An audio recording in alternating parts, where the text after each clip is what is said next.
चंदन नगर राज्य के एक छोटे से गांव में हरिया नाम का एक कुम्हार अपने 20 वर्षीय पुत्र अर्जुन के साथ रहा करता था। हरिया गरीब था लेकिन बहुत मेहनती था। वो दिन रात मिट्टी के बर्तन बनाकर अपनी गुजर बसर करता था। एक दिन हरिया अपनी झोपड़ी के बाहर मिट्टी के बर्तन बना रहा था। तभी उसका पड़ोसी भोला देव वहाँ आया। ओ हरिया, अरे भाई तू तो अब बूढ़ा हो गया है और कितनी मेहनत करेगा। तेरा बेटवा बड़ा हो गया है अर्जुन, उसको काम काज पर क्यों नहीं लगाता है? रोज रोज अर्जुन से कहता हूँ कि बेटा अब बूढ़ा हो चला हूँ, मेरे हाथ पांव काम नहीं करते, लेकिन वो है कि मेरी बात ही नहीं सुनता। कहता है कि उसका मन इन सब कामों में नहीं लगता है। क्या बात करते हो भाई हरिया, ऐसे कैसे हो सकता है? अरे वो तुम्हारा बेटा है, कुम्हार का बेटा तो कुम्हार ही बनता है ना। अपने बिटवा को समझाओ और उसे काम काज में लगाओ।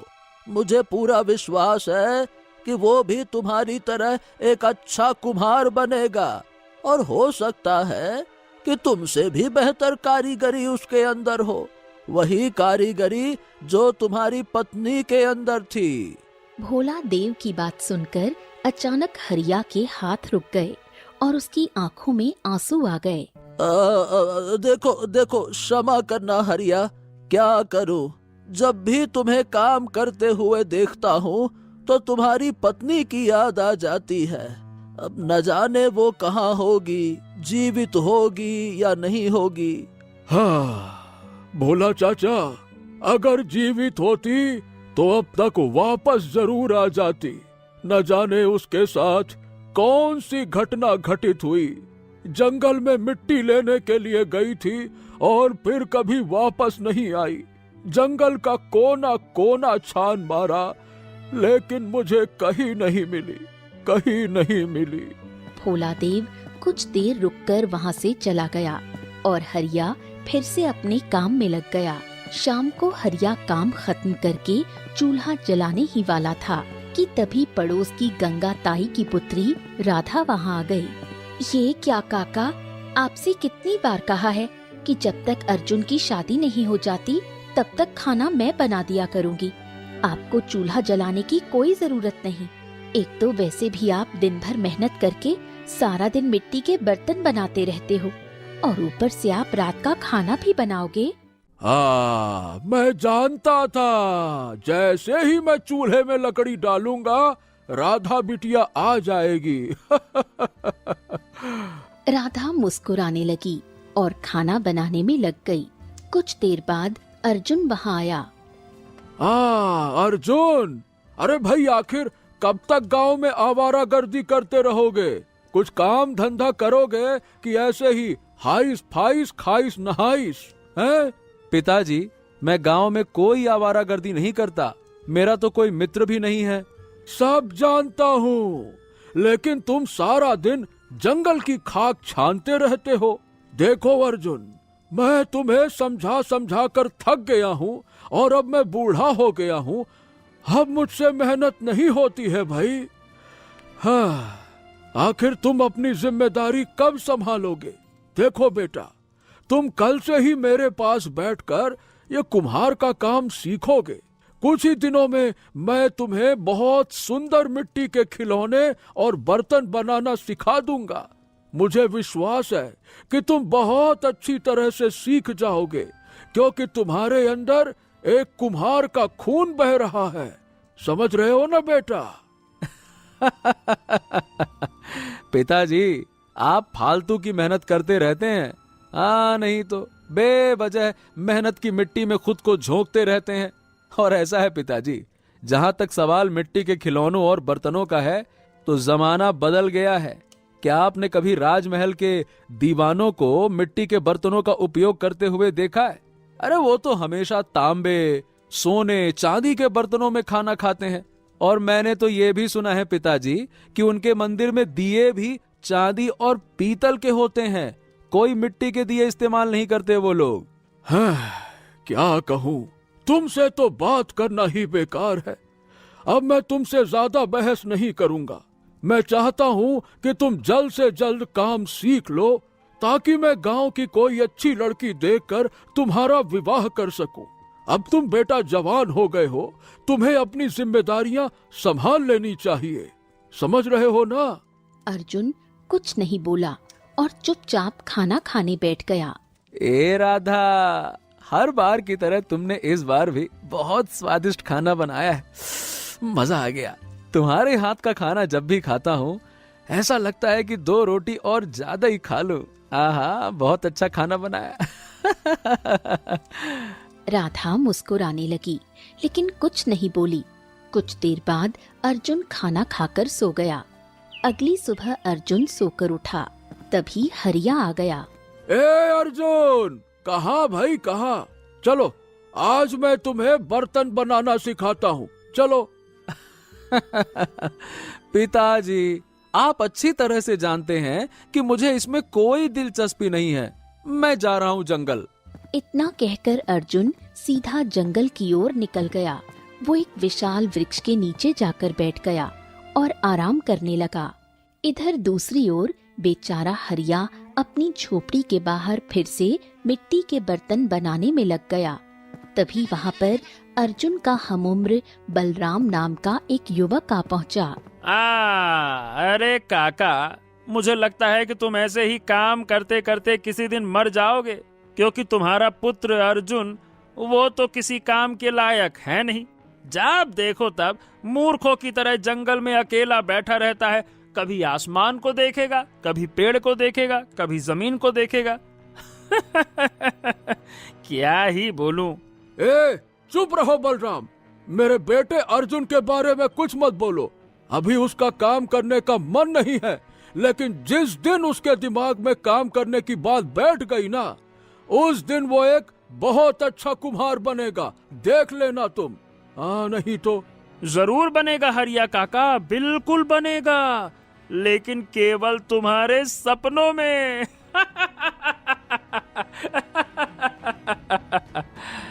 इतना कहकर बलराम वहाँ से चला गया। हरिया की आंखों में आंसू आ गए। ये दृश्य दूर से राधा देख रही थी। राधा चुपचाप जंगल की ओर चली गई, जहाँ अर्जुन एक वृक्ष के नीचे बैठा हुआ था। अर्जुन, तुम्हें शर्म आनी चाहिए। तुम्हारी वजह से तुम्हारे पिता को कितना अपमानित होना पड़ता है। क्या हुआ राधा, क्या बात है? हमेशा की तरह बलराम इस बार भी तुम्हारे पिता का अपमान करके गया। तुम्हारा मजाक उड़ाया और कहा कि तुम किसी काम के नहीं। आखिर तुम अपने पिता के काम में हाथ क्यों नहीं बटाते? क्यों नहीं समझते कि तुम भी एक कुम्हार हो? राधा, मैं कामचोर नहीं हूँ, लेकिन सही बताऊं, जो पिताजी कहते हैं या जो पिताजी करते हैं, बस वही मैं नहीं करना चाहता। मैं कुछ अलग करना चाहता हूँ। अर्जुन, मैं तुमसे प्रेम करती हूँ। जानता हूँ राधा, जानता हूँ। और केवल मेरे प्रेम के कारण ही तुम रोज मेरे घर में खाना बनाने आती हो। ये तुम्हारी गलत फहमी है। खाना मैं तुम्हारे पिता की वजह से बनाती हूँ, क्योंकि मैं उन्हें दिन भर मेहनत करते देखती हूँ और फिर उन्हें रात को खाना बनाते हुए भी देखती हूँ, इसलिए उनकी मदद करने आती हूँ। पर मैं तुमसे ये कहना चाहती हूँ कि तुम भी मुझसे प्रेम करते हो, तो अगर तुम ऐसे ही हाथ पैर बांध कर बैठे रहोगे तो हमारी शादी कैसे होगी? मेरे पिता कभी मेरा हाथ ऐसे व्यक्ति के हाथ में नहीं देंगे जो कोई काम नहीं करता। इतना कहकर राधा वहाँ से चली गई। अर्जुन गहरी सोच में डूब गया। कुछ देर बाद अर्जुन शाम को घर वापस आया। हरिया ने उससे कुछ नहीं कहा। अगली सुबह जब अर्जुन फिर से जंगल जाने ही वाला था, तभी हरिया ने उसे रोका। अर्जुन बेटा, तुम काम नहीं सीख सकते ये बात अलग है, लेकिन तुम मेरा थोड़ा बहुत हाथ तो बटा ही सकते हो, मदद तो कर ही सकते हो ना? हाँ हाँ पिताजी, बताइए किस तरह से आपका हाथ बटाना है? हाँ, तो बेटा तुम जंगल में ही रहते हो, तो शाम को जब जंगल से वापस आना तो तालाब या किसी भी किनारे की मिट्टी ले आना। जंगल के तालाब की मिट्टी बहुत अच्छी गुणवत्ता वाली होती है और उस मिट्टी से बने बर्तन बहुत अच्छे बनते हैं, समझे? ठीक है पिताजी, मैं लेता आऊंगा। ठीक है। इतना कहकर अर्जुन जंगल की ओर निकल गया। इधर दूसरी ओर चंदन नगर का राजा विक्रम गहरी सोच में डूबा बैठा था। प्रणाम महाराज, क्या हुआ? कुछ दिनों से देख रहा हूँ कि आप बहुत गहरी सोच में डूबे हुए हैं। क्या बात है महाराज? मंत्री की आवाज सुनकर राजा विक्रम विचारों से बाहर आया। बात यह है मंत्री, तुम्हें याद होगा कि कुछ वर्ष पहले हमने तुम्हें एक रहस्यमयी मायावी चाक के बारे में बताया था। क्या तुम्हें याद है? हाँ हाँ हाँ हाँ हाँ हाँ महाराज, मुझे याद है। ये उस समय की बात है जब आप शिकार खेलने के बहुत शौकीन हुआ करते थे। उस रात जब आप वापस आए थे तब बहुत वर्षा हो रही थी। आपने मुझे एक घटना बताई थी जो हालांकि विश्वास करने योग्य तो नहीं थी, पर आप झूठ नहीं बोल सकते, इसीलिए ठीक है। फिर भी हमने उस मायावी चाक को ढूंढने का बहुत प्रयास तो किया, लेकिन महाराज वो मायावी चाक हमें कहीं मिली नहीं। लेकिन मंत्री, हमारा मन कहता है कि मायावी चाक अभी भी उसी जंगल में है और हम उसे एक दिन खोज निकालेंगे और उसे हासिल करके रहेंगे। उधर अर्जुन जंगल में किसी अच्छी मिट्टी की खोज में निकल गया। बहुत देर बाद उसकी नजर एक सुंदर तालाब पर पड़ी। कहाँ से मिट्टी? हाँ, यहाँ की मिट्टी मुझे बहुत अच्छी गुणवत्ता वाली लग रही है। एक काम करता हूँ, इसी तालाब की मिट्टी खोद कर घर ले चलता हूँ। अर्जुन इतना कह ही रहा था कि तभी उसके चारों ओर एक तितली उड़ने लगी। वो तितली रंग बिरंगी किरणों से चमक रही थी। अरे, ये तो बड़ी ही विचित्र तितली है। जंगल में इस प्रकार की तितली मैंने कभी नहीं देखी।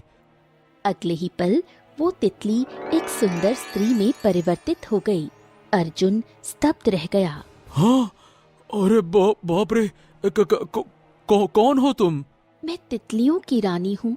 मुझे मनुष्यों का रूप धर लेने की शक्ति प्राप्त है। तुम कौन हो और यहाँ क्यों आए हो? मैं एक कुम्हार हूँ। मेरा नाम अर्जुन है। तुम कुम्हार तो जरूर हो, लेकिन तुमने आज तक कभी अपने हाथों से कोई बर्तन नहीं बनाया। हैं? तुम्हें ये कैसे पता? मैं मायावी शक्तियों वाली तितलियों की रानी हूँ। तुम्हें देखते ही मैंने तुम्हारा भूतकाल देख लिया था। फिर तुम अपने पिता की तरह सुंदर बर्तन बनाना क्यों नहीं सीखते? हाँ, अब क्या कहूँ, मेरा इसमें मन ही नहीं लगता। बचपन से लेकर आज तक मैंने पिताजी को गरीब ही देखा है। मैं धनवान बनना चाहता हूँ। मैं कुम्हार का काम करके कभी धनवान नहीं बन पाऊंगा। अगर मैं तुम्हें एक ऐसा मायावी चाक दूं जिससे तुम मनचाहा बर्तन बनवा सको, सिर्फ आदेश देने पर, चाहे वो सोने का हो, चांदी का या जादुई बर्तन, तो क्या तुम उसे लेना चाहोगे? क्या बात कर रही हो? क्या वास्तव में ऐसा चाक होता है? हाँ, होता है, लेकिन उसे केवल वही इस्तेमाल कर सकता है जो सच्चा कुम्हार हो और जो कुशल कारीगर हो। तुम कुम्हार तो हो, पर अभी कुशल कारीगर नहीं बने। अगर तुम यहाँ से जाकर मेहनत से काम करोगे और दोबारा एक कुशल कुम्हार बनकर लौटोगे, तो मैं तुम्हें वो जादुई चाक जरूर दूंगी। हाँ, ठीक है। इस चाक को पाने के लिए मैं कुछ भी कर सकता हूँ। बताओ ना, क्या करना होगा? तितलियों की रानी रंगीन प्रकाश के साथ वहाँ से गायब हो गई। अर्जुन मिट्टी लेकर घर लौट आया। घर पर आकर अर्जुन ने तालाब की मिट्टी अपने पिता हरिया को दे दी। हाँ, शाबाश बेटे, शाबाश। आज पहली बार तुमने मेरा हाथ बटाया है। क्या करूं? पिताजी को उस मायावी चाक के बारे में बताऊं या नहीं बताऊं? नहीं, अभी नहीं बताऊंगा। जब मैं मायावी चाक प्राप्त कर लूंगा तभी पिताजी को इस रहस्य के बारे में बताऊंगा। क्या हुआ बेटा, क्या बात है? ये तुम इतनी गहरी सोच में क्यों डूबे हुए हो? क्या हो गया? कुछ नहीं पिताजी, बस मुझे अच्छा लगा आपकी मदद करके। अब मैं कल से बर्तन बनाना सीखूंगा पिताजी। हाँ, आप कहते थे ना, अब मैं सीखूंगा। हाँ? क्या बेटा, क्या कहा तुमने? क्या मैंने सही सुना? क्या तुम वास्तव में कल से काम सीखने के लिए बैठोगे? हाँ पिताजी, हाँ, आप यही तो चाहते थे ना। हाँ हाँ। ये सुनकर हरिया का हृदय खुश हो गया। अगले दिन हरिया अर्जुन को झोपड़ी के बाहर लेकर गया और उसे बर्तन बनाना सिखाने लगा। हरिया ने अर्जुन को शाब्दिक और क्रियात्मक दोनों तरह से समझाना शुरू किया। उसने मिट्टी की तैयारी से लेकर बर्तन के आखिरी रूप तक का क्रम समझाने लगा। हाँ, तो देखो बेटा, ध्यान से समझो। धैर्य और हाथ का संतुलन सबसे जरूरी है। सबसे पहले चाक को एक सीधी रेखा समझो। अगर केंद्र खो जाएगा तो बर्तन बिगड़ जाएगा। यहाँ पे केंद्र का संतुलन बहुत जरूरी है। पहले छोटे छोटे बर्तन बनाना सीखो, दिया बनाओ, फिर धीरे धीरे बड़े बर्तन पर जाओ और बर्तन की सफाई और उसकी कारीगरी बहुत जरूरी है। वो मैं तुम्हें बाद में समझाऊंगा, है ना? रखो। हरिया ने अर्जुन के हाथ को थामकर चाक पर मिट्टी रखने, केंद्र में टिकाने और धीमी गति से ऊपर उठाकर गढ़ने का तरीका सिखाया। अर्जुन ने पहले छोटे बर्तन बनाए, फिर अभ्यास करते करते एक सुंदर बर्तन तैयार कर लिया। वाह वाह वाह वाह वाह, क्या बात है बेटा, क्या बात है। तुमने तो मुझसे भी अधिक सुंदर बर्तन बना दिया। अरे वाह वाह वाह। उसी समय बलराम वहां पहुंचा और अर्जुन को काम करता देखकर चौंक गया। अरे वाह वाह काका, आज तो आपका पुत्र काम पर बैठ गया, पर कोई फायदा नहीं काका, ये किसी काम का नहीं निकलेगा। अरे मुझे देखो, मुझे राजमहल में नौकरी मिली है और हर महीने राजमहल की ओर से मुझे 10 सोने के सिक्के मिलते हैं। मैं सब जानता हूँ बलराम, तुम्हें राजमहल में झाड़ू पोछा लगाने की नौकरी मिली है। जाओ जाओ, झाड़ू पोछा लगाओ। ए, बकवास बंद करो अपनी। राजमहल में नौकरी कोई आसान बात नहीं है, बात करते हो। हाँ तो जाओ जाओ, झाड़ू पोछा लगाओ, यहाँ बातें मत करो।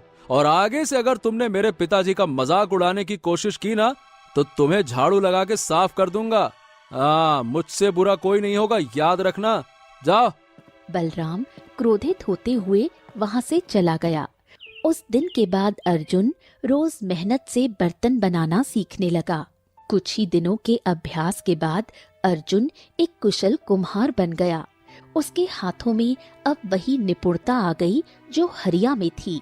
एक दिन वो फिर उसी तालाब के किनारे पहुंचा।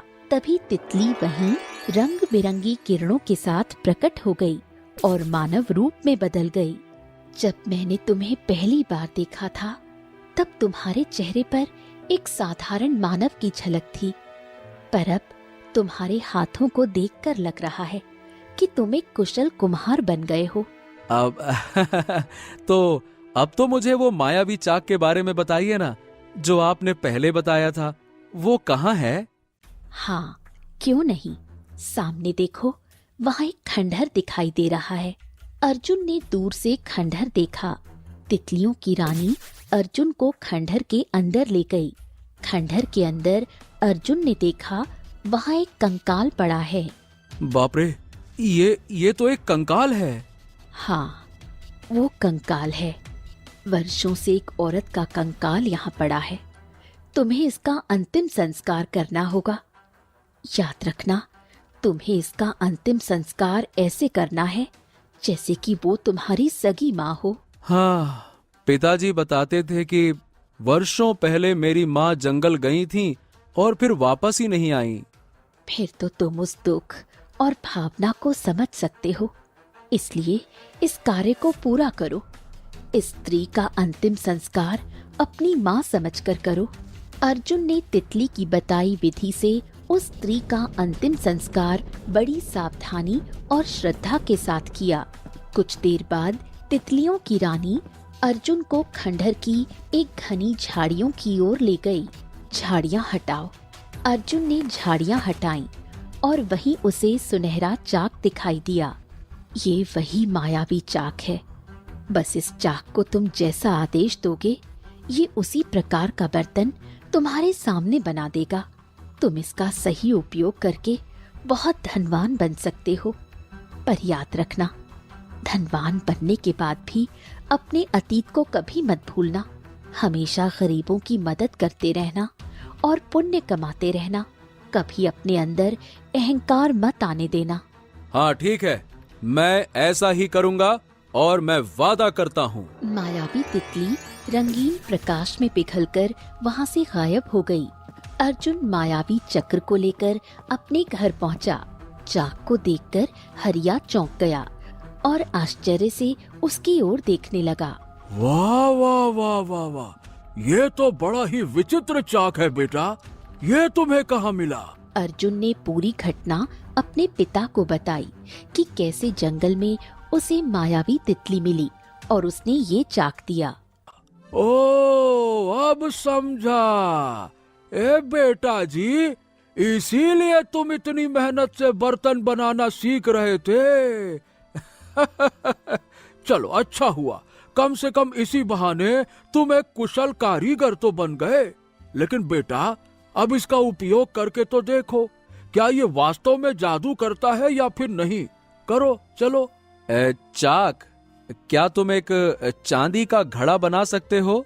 अगले ही पल मिट्टी का चाक स्वयं चलने लगा। कुछ ही देर में उसने एक चमचमाता चांदी का घड़ा बनाकर सामने रख दिया। पिताजी, पिताजी, अब तो हम चांदी के मटके बनाकर बाजार में बेचकर बहुत धनवान बन सकते हैं। देखा पिताजी, ये काम करता है। अर्जुन को अचानक तितली की बात याद आई। पिताजी, पिताजी, उस मायावी तितली ने कहा था कि अगर मैं चाहूं तो इस चाक से कोई जादुई वस्तु भी बनवा सकता हूं। जैसे जैसे कोई ऐसा मटका जो हमारी कोई भी इच्छा पूरी कर दे। बेटा, ध्यान से सुनो। तुम्हारे हाथों एक मायावी चाक लगा है जो तुम्हें बहुत धनवान बना सकता है।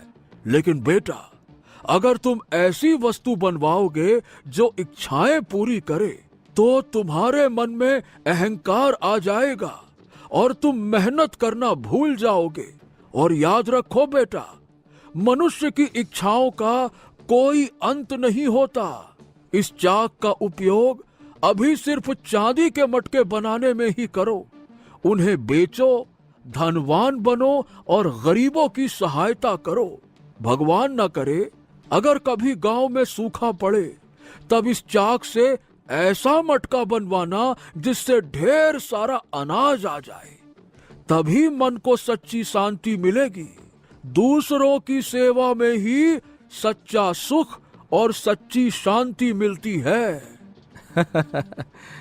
ठीक है पिताजी, जैसी आपकी इच्छा। उस दिन के बाद अर्जुन रोज चांदी के मटके बनाने लगा।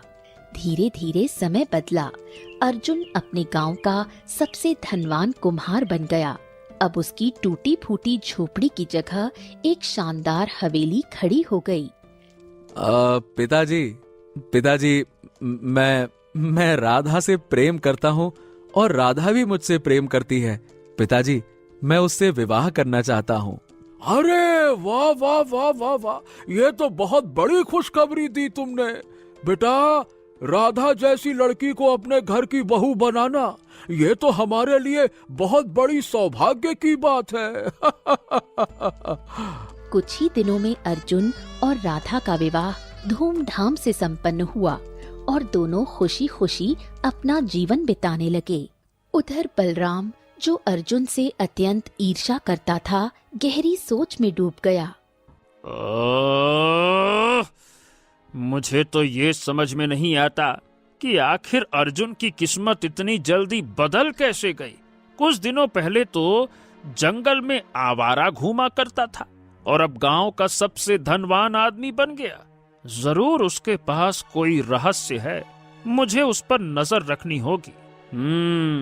उस दिन से बलराम अर्जुन की हवेली पर चुपचाप नजर रखने लगा। एक रात बलराम ने हवेली के आंगन में झांका। वो देखकर सन्न रह गया। अर्जुन और राधा बैठकर बातें कर रहे थे और मायावी चाक अपने आप घूम रहा था। चाक से चांदी के मटके अपने आप बन रहे थे। हे भगवान, ये तो अद्भुत है। इसका मतलब अर्जुन के हाथ वो मायावी चाक लगा है। मुझे ये खबर तुरंत महाराज विक्रम को देनी होगी। महाराज मेरी बात जरूर मानेंगे और आखिर मैं उनके महल में काम जो करता हूँ। अगले दिन बलराम दौड़ता हुआ राजमहल पहुंचा और राजा विक्रम के सामने जा खड़ा हुआ। महाराज महाराज महाराज, मैंने मायावी चाक को देखा है महाराज, और वो चाक अर्जुन के पास है, जो अब गांव का सबसे धनवान कुम्हार बन गया है। वो उसी चाक से चांदी के मटके बनाता है। राजा विक्रम ये सुनकर चौंक गया और अपने बगल में बैठे मंत्री की ओर देखने लगा। मंत्री मेरा शक सही निकला। वो मायावी चाक अब भी मौजूद है। अब तुम्हें विश्वास हुआ ना कि हम सच कहते थे? हाँ महाराज, हाँ, मुझे तब भी विश्वास था और अब भी विश्वास है। तो ठीक है, उस मायावी चाक पर मेरी नजर वर्षों से थी। मैं उसके रहस्य को जानता हूँ और अब मैं उसे हासिल करके रहूंगा। चलो। इतना कहकर राजा विक्रम अपने मंत्री और सैनिकों के साथ निकल पड़ा और सीधे अर्जुन की हवेली जा पहुंचा। राजा विक्रम और उसके सैनिक जब हवेली के दरवाजे पर पहुंचे तो अर्जुन, हरिया और राधा चौंक गए। राजा विक्रम की आंखों में क्रोध और लालच दोनों जल रहे थे।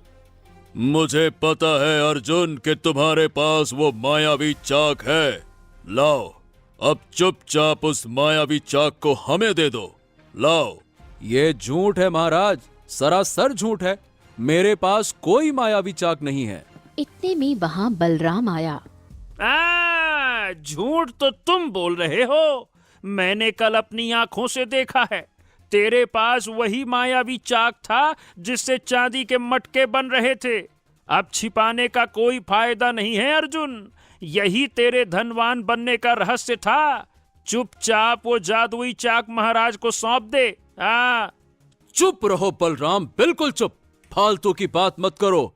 बेटा अर्जुन, अर्जुन शांत हो जा, शांत हो जा। बहस करने से कोई फायदा नहीं। हम राजा विक्रम से युद्ध नहीं लड़ सकते। उसे मायावी चाक दे दो बेटा, दे दो। अर्जुन ने मन महसूस कर चाक राजा विक्रम के हवाले कर दिया। और हम ये कैसे मान लें कि ये मायावी चाक है? पहले हमें दिखाओ कि ये जादू करता भी है या फिर नहीं। महाराज, आप अपनी इच्छा के अनुसार कोई भी जादुई बर्तन बनवा कर देख लीजिए। तो ठीक है। चाक, मैं चाहता हूँ कि तुम ऐसा कोई सोने का मटका बनाओ जिससे मैं कोई भी इच्छा मांगूं तो वो पूरी हो जाए। अगले ही पल मायावी चाक अपने आप घूमने लगा। कुछ ही क्षणों में उसने एक चमचमाता सोने का मटका बनाकर सामने रख दिया। हाँ? अरे वाह वाह वाह वाह ये तो वास्तव में मायावी चाक है। वाह वाह वाह वाह वाह, अब तो हम इस संसार के सबसे धनी राजा बन जाएंगे। अगले ही पल मटके के भीतर से एक भयंकर काला सांप निकला। वो फुफकारता हुआ राजा विक्रम की ओर लपका और देखते ही देखते उसने राजा को डस लिया। राजा विक्रम का शरीर नीला पड़ गया। वो दर्द से चीखता हुआ नीचे गिर पड़ा। उसके मुंह से झाग निकलने लगे और कुछ ही देर में उसके प्राण निकल गए। ये दृश्य देखकर अर्जुन स्तब्ध रह गया। उसी क्षण रंग बिरंगी किरणों से वही मायावी तितली प्रकट हो गई। कुछ ही देर में वो एक सुंदर स्त्री के रूप में बदल गई। तू ही तो है जो गांव के हर व्यक्ति से ईर्ष्या रखता है, किसी को सुखी नहीं देख सकता। ऐसे मनुष्य का जीवित रहना किसी सजा से कम नहीं। मैं तुम्हें जलाकर राख कर दूंगी। मुझे मुझे मुझे माफ कर दो। मुझसे गलती हो गई, मुझसे क्षमा कर दो, मुझे माफ कर दो। हे माँ, मेरी बात सुनिए, इसे क्षमा कर दीजिए। इसके माँ बाप है और उनका ये इकलौता सहारा है। वो कैसे जिएंगे इसके बिना? बलराम की आंखों में आंसू भर आए। अर्जुन, मैं तेरे बारे में कितना बुरा सोचता था और तू मेरी जान बचाने के लिए उसके पैरों में गिर गया। दफा हो जा यहाँ से और अपनी आंखों से देख ले। इसे कहते हैं सच्चा इंसान। बलराम पछतावे से सिर झुकाए वहां से चला गया। तुम्हारा राजा क्रूर था, ये तुम जानते हो। हाँ, मैं जानता हूँ। और मैं ये भी जानती हूँ कि तुम वर्षों से राजा को हटाने की सोच रहे थे। हाँ, ये भी सच है। तो सुनो, आज के बाद इस राज्य के राजा तुम हो। मंत्री के चेहरे पर प्रसन्नता फैल गई। वो सैनिकों को लेकर वहां से चला गया। कुछ ही देर बाद राजा विक्रम के शव में आग लग गई। लपटों के बीच उसका शरीर धीरे धीरे राख में बदल गया। अब तुम दोनों के मन में कई सवाल होंगे। हाँ, एक सवाल तो जरूर है। मतलब कि तुमने कहा था कि मायावी चाक से कोई भी वस्तु बनाई जा सकती है जो इच्छाएं पूरी करे। फिर जब राजा विक्रम ने सोने के सिक्कों की इच्छा मांगी तो मटके से सांप क्यों निकले? ये मेरी समझ में नहीं आया। क्योंकि वो तुम्हारी माँ का हत्यारा था और ये सब मैंने जानबूझकर किया। अर्जुन ये सुनकर कांप गया। हरिया की आंखों में आंसू आ गए। क्या कहा तुमने? तुम मेरी पत्नी को जानती थी? हाँ, मैं उसे जानती थी। ये बात वर्षों पुरानी है। जब तुम्हारी पत्नी मिट्टी लेने तालाब के किनारे आई थी, मैं हमेशा उसे दूर से देखा करती थी। और एक दिन जब वर्षा हो रही थी, वो तालाब से मिट्टी ले रही थी। तभी मैं रंग बिरंगी किरणों के बीच में प्रकट हो गई। बिंदिया तालाब के किनारे मिट्टी ले रही थी। तभी रंग बिरंगी किरणों से एक तितली प्रकट हो गई, जो कुछ ही पल में एक सुंदर स्त्री में परिवर्तित हो गई। कौन हो तुम? मैं एक मायावी तितली हूँ, तितलियों की रानी। काफी समय से तुम्हें मेहनत करते देख रही हूँ। हम तितलियाँ अक्सर तुम्हारे गांव में घूमने आती हैं। तुम्हारे हाथों के बनाए हुए सुंदर बर्तन मुझे बहुत पसंद है। मैं तुम्हें कुछ भेंट देना चाहती हूँ। कैसी भेंट? तितली की आंखों से रंग बिरंगी किरणें निकलने लगी और अगले ही पल उसके सामने एक चमचमाता चाक प्रकट हुआ। ये एक जादुई चाक है। इससे तुम कोई भी बर्तन बना सकती हो और फिर तुम्हें कभी मेहनत नहीं करनी पड़ेगी। तुम इससे जादुई बर्तन भी बना सकती हो जो तुम्हारी कोई भी इच्छा पूरी कर सकता है। जैसे अगर तुम इसे आदेश दो कि ये एक जादुई मटका बनाए जो तुम्हारी हर इच्छा पूरी करे, तो ये उसे बना देगा। लेकिन मैं फिर भी बर्तन बनाना नहीं छोड़ूंगी। मैं तुम्हारी दी हुई भेंट का इस्तेमाल गरीबों की भलाई में करूंगी। मुझे तुमसे यही उम्मीद थी। इतना कहकर मायावी तितली रंगीन किरणों के साथ वहां से गायब हो गई। उसी समय दूर एक झाड़ी के पीछे से राजा विक्रम ये सब देख रहा था। वो उस समय शिकार खेलने आया हुआ था। मायावी चाक, ओहो, अगर ये मेरे हाथ लग जाए फिर तो मैं रातों रात धनवान बन जाऊंगा। राजा ने तलवार खींची और तेजी से बिंदिया के पास पहुंचा। ओह, वो मायावी चाक हमको दे दे। ला, दे इधर। तुम्हारे इरादे गलत हैं राजा विक्रम। मैं तुम्हें ये चाक कभी नहीं दूंगी। बिंदिया ने चाक उठाया और भागने लगी। राजा उसके पीछे दौड़ा। बिंदिया तेजी से भागती हुई एक पुराने खंडहर में पहुंची और वहां झाड़ियों के बीच मायावी चाक छिपा दिया।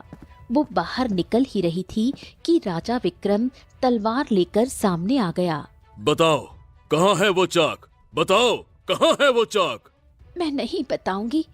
मैं जानती हूँ तुम इसका इस्तेमाल बुरे कामों में करोगे। आखिरी बार कह रहा हूँ, हमें बता वो चाक कहाँ है, बता हमको। दुनिया कहती है राजा न्याय प्रिय होते हैं, लेकिन तू तो पाप का प्रतीक है। चाहे मेरी जान चली जाए, मैं नहीं बताऊंगी। राजा विक्रम ने तलवार उठाई और एक ही बार में बिंदिया को मार डाला। राजा ने खंडहर का कोना कोना छान मारा, लेकिन उसे मायावी चाक नहीं मिला। अर्जुन की आंखों में आंसू भर आए। अर्जुन, याद है जब तुमने एक कंकाल का अंतिम संस्कार किया था? हाँ याद है। वो तुम्हारी माँ का ही कंकाल था। मैं उसे बचा नहीं सकी क्योंकि सब कुछ बहुत जल्दी हुआ। चाहती तो मैं राजा को मार देती, लेकिन मैंने वर्षों तक इंतजार किया। मैं चाहती थी कि बिंदिया के पुत्र के हाथों ही उसकी माँ के हत्यारे को सजा मिले और तुम्हारी माँ को मोक्ष मिले। वो तभी संभव था जब उसका अंतिम संस्कार उसके पुत्र के हाथों से होता। अर्जुन की आंखों से आंसू गिरने लगे। जब मैंने तुम्हें पहली बार देखा तो समझ गई कि तुम बिंदिया के पुत्र हो, इसलिए मैंने तुम्हें चुना ताकि तुम्हारी माँ की आत्मा को शांति मिले। और अब अर्जुन, ये मायावी चाक फिर तुम्हारा है। हमेशा इसका सही उपयोग करना। इतना कहकर मायावी तितली रंग बिरंगी किरणों के साथ गायब हो गई। कुछ दिनों में अर्जुन और अधिक धनवान बन गया, परंतु उसने अपने पिता की सीख नहीं भूली। तो दोस्तों, कहानी कैसी लगी कमेंट बॉक्स में जरूर बताइए। चैनल को जरूर सब्सक्राइब कीजिए।